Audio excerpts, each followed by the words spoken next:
Hi, I'm Tony Wagner, the Innovation Education Fellow at the Technology and Entrepreneurship Center at Harvard. I recently wrote a book called The Global Achievement Gap, which explores the new skills all students will need for careers, college, and citizenship in this global knowledge economy versus what's being taught and tested even in our best schools here in the U.S. This resulted in an extraordinary invitation from the National Board of Education of Finland to consult with them as they think about their comprehensive education system for the 21st century. I accepted because Finland is the highest ranked country in the world by any education standard. And I wanted to understand what is it that has gotten them this far and what might be some of the lessons we could learn here in this country. So join me as we take a trip to Finland to learn about their extraordinary education system.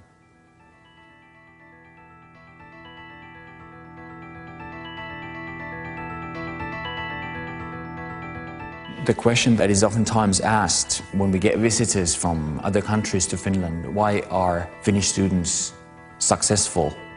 In Finland, families value education. They think that it's important.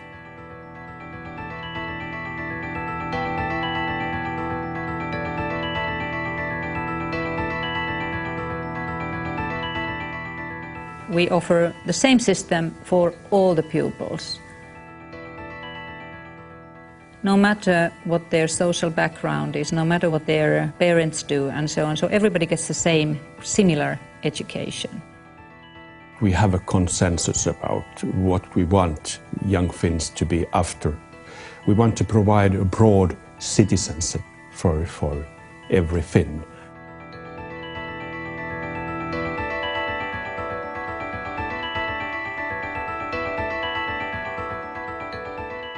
There is no one reason for Finland being on the top in all these rankings.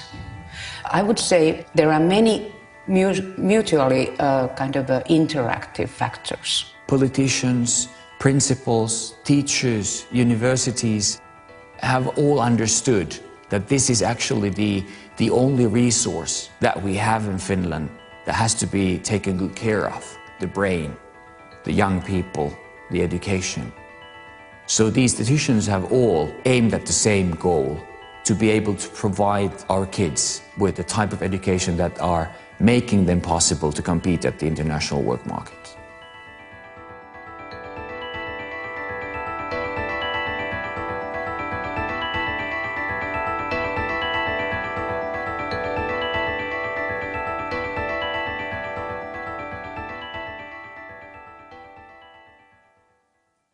So how do you go about understanding a country's education system? Well, some folks like to start with the rules, the policies, the curriculum. My preference is to start with the students and understand their perspectives, and then go into classrooms.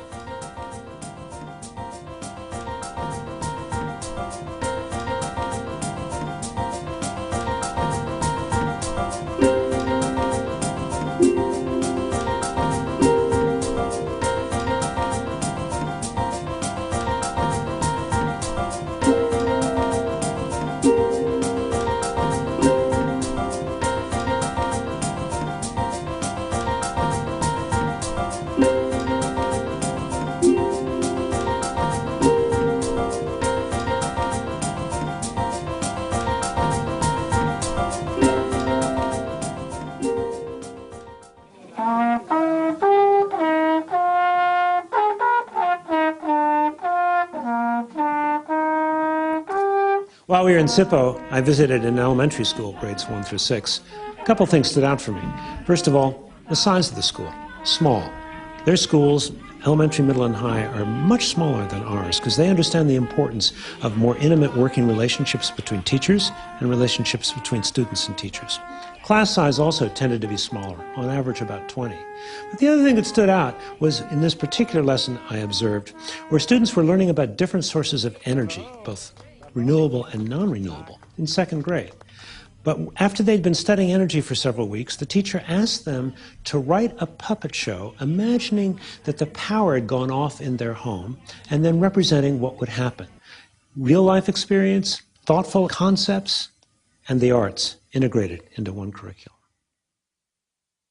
What is your dream? What would you like to do or accomplish in your future? And it's okay if you say, I don't know right now, but it's okay if you just have a dream, just a thought about the future. What is it that you would like to do in the future at some point? I'd like to be a Disney animator. A Disney animator? Yeah. Okay. Vet. A vet? I'd like to be an engineer. I play ice hockey. So if I can't play in the SM Liga or so I like to own Coca-Cola. All right. Well, I have always wanted to be a musician. A musician. Okay.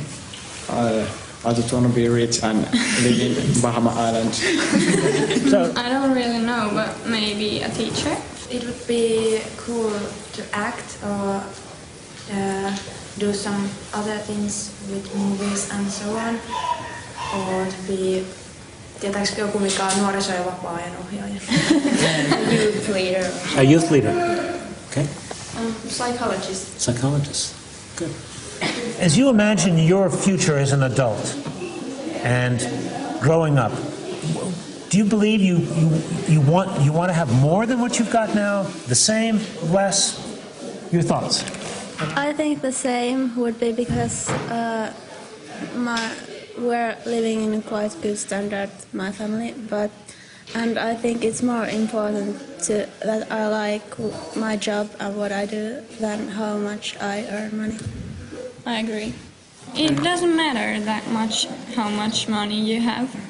It's like not that big deal. But as much as you need money. It's more important to me to love the things that I do than have the money. I also agree with the fact you have to like what you do, but if you don't make any money, like if you want to be an actor and then you just can't get a job, that is not wise. I don't think so. So I am pretty satisfied with the situation my family is, so more or less the same. Mm-hmm. Yeah. Jobs that give you much money also take usually lots of time. So if you hate what you do but get millions of euros, it's not worth it. So less is sometimes more. I agree too, but I'd like to be a millionaire too. But we used to have 45 minutes, and then we used to have also these like double lessons, so we had like 90 minutes lessons. And they changed it because, you know, when a class starts, the first 5 minutes go to everybody sits in place and is everybody now here, and then the last 5 minutes usually go that everybody is putting away their stuff. So now they thought, okay, now we save time, we just take a bit longer lessons. So we arrive at school maybe something like 8 o'clock, but if you're lucky you can come to school later. Like 10 and 11 or last year I had or we both had actually like almost every day from 8 till 4.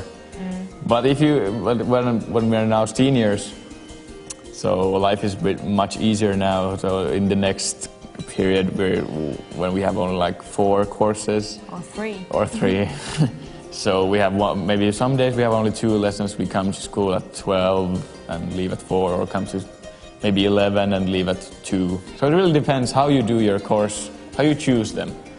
Most people do this upper secondary in 3 years, but it's also possible to do this in 2 or 4 years. So of course if you do in 4 years, that means you have you don't have that many lessons every day. In my free time I see my friends and I fence, sword fighting, and then I play with my computer and I don't usually see my friends until the weekend because then you have more time. But I do sports, I do boxing or go to gym, or I spend a lot of time in front of the computer too. Facebook it's very easy to get addicted to.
So what can America learn from a small country like Finland? Well, the better comparison is actually with our states, which have substantial autonomy for their education systems. So we think it's actually interesting to compare the results from Finland with a state that has similar demographics, size, and population, and in fact was settled by Scandinavians, Minnesota. Minnesota, according to the last national NAEP test, our nation's report card, scored 4th highest in 8th grade math scores and 2nd highest in the country on 8th grade reading. But what most Americans don't understand is that our best is simply not good enough by international education comparisons.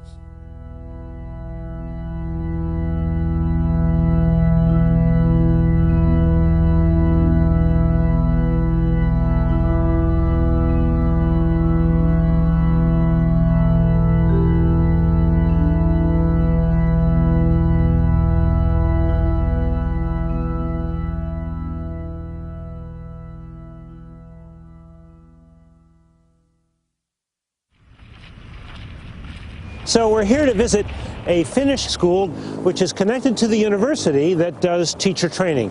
So what we expect to see are regular academic classes being taught by teachers who are also training student teachers. Here what we have is the lesson plan for the math class we're about to go visit with Johannes.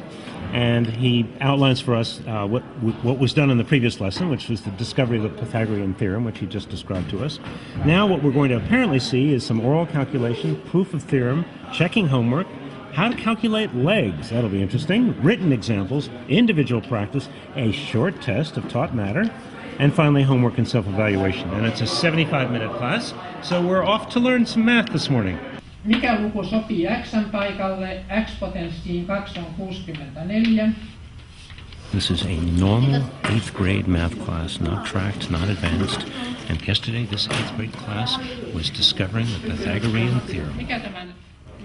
So in some respects this is a fairly traditional class, teacher at the front of the room, kids facing a blackboard. But one thing that's quite different is the fact that it's the kids doing the problems at the board, not the teacher. So that's the teacher's way of really trying to understand what